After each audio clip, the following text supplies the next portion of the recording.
Europe 1.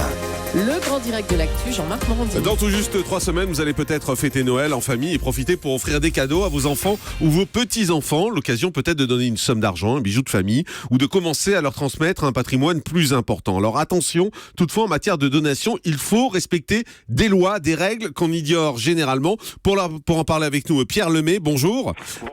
Merci d'être en direct avec nous sur Europe 1. Vous êtes notaire, rédacteur en chef du magazine Conseil de notaire qui vient de paraître avec dans les kiosques en une ce titre, Famille, je vous aide.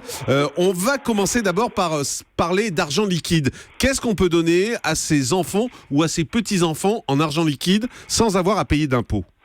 Alors, on peut donner, pour des enfants, ça peut aller jusqu'à 100 000 euros. Et pour des petits-enfants, ça peut aller par parent et par enfant. 100 000 euros en liquide ? Absolument. On peut, avant de payer des droits, on peut également, si on a moins de 80 ans et si votre enfant est majeur, lui donner une somme de 31 900 euros environ, également en exonération de droits. Et pour les petits-enfants, on est sur un abattement de 31 900 euros environ dans les mêmes cas. D'accord, donc ça veut dire qu'à ses enfants par parent, c'est important de dire par parent, on peut donner 100 000 euros. Absolument. Et sans avoir à payer d'impôts. Absolument. En ce qui concerne les logements, les appartements, il y a des fois des parents qui ont envie de transmettre un logement ou une résidence principale ou secondaire. Qu'est-ce qu'on a le droit de faire ? Eh bien, on peut également faire des donations de pareil montant à ses enfants. Donc jusqu'à 100 000 euros, il y a une exonération. On peut également ne leur donner que de l'usufruit, c'est-à-dire un droit de jouissance pendant un certain délai.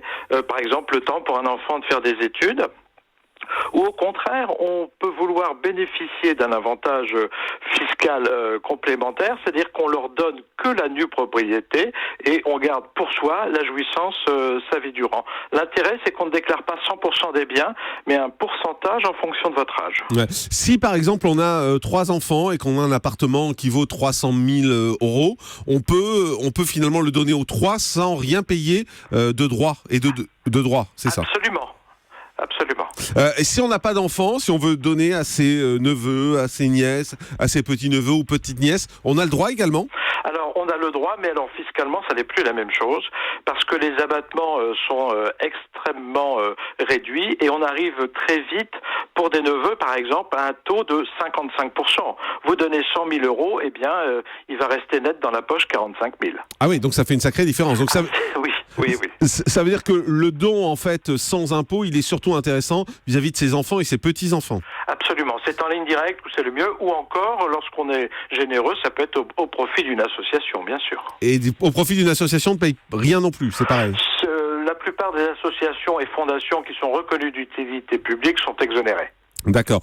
Aujourd'hui, si on veut donner justement à ses enfants ou ses petits-enfants, il y a des papiers à faire, c'est compliqué ?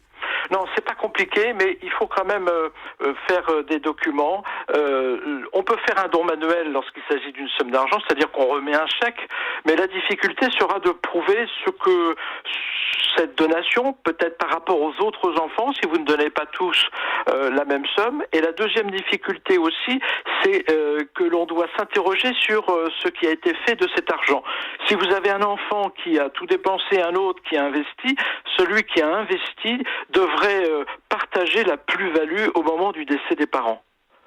Et pour éviter ça, il faut faire une donation-partage. Oula, là, c'est un peu compliqué. C'est-à-dire que si on a 2 enfants, on donne 100 000 euros à chacun de ces 2 enfants. Il y en a un qui décide de tout dépenser, de faire la fête, de partir en voyage. Là, ça va. Si le deuxième, en revanche, décide de placer cet argent et gagne de l'argent avec ses placements, il va falloir qu'il le partage avec son frère. Absolument. Imaginez qu'il arrive au décès des parents avec un bien qui vaut 150 000 alors qu'on lui a donné 100 000. Ouais. Eh ben, il faudra qu'il donne 25 000 à l'autre qui a été une cigale. Mais ça, c'est injuste en fait.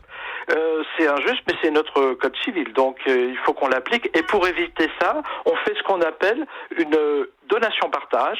Là, on bloque les compteurs une fois pour toutes et les enfants font ce qu'ils veulent de l'argent sans avoir de compte à se rendre plus tard. D'accord, donc il y a la donation et la donation-partage, c'est 2 choses différentes. Absolument. Sur la donation-partage, chacun fait ce qu'il veut. Voilà. Quand un parent fait un don et qu'il a 2 enfants, est-ce qu'on est obligé de faire le même don aux 2 enfants, où on peut décider, je donne 100 000 à un et rien à l'autre?